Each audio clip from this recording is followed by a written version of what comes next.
Perché quando parliamo di offerta turistica, offerta culturale, paesaggio, territorio, l'offerta o è completa o non è.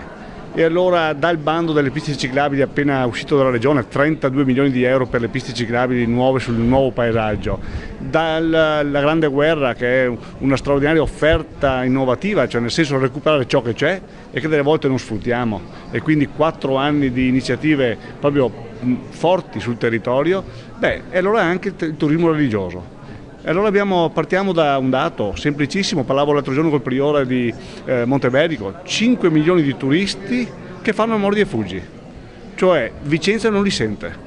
E possiamo permetterci oggi di avere numeri come questi e sostanzialmente avere mordi e fuggi? E allora i cammini della fede, i percorsi della fede, ne abbiamo finanziati 4, cioè con 3 milioni di euro che nascono dalle ammende per gli abusi edilizi. Trasformiamo questo, che è una pena che il cittadino paga perché ha rovinato il territorio, in una risorsa. 4 percorsi della fede, ne cito uno per tutti, l'erogazione ad Asiago, migliaia di persone, però vogliamo che per tutto l'anno usino quei percorsi.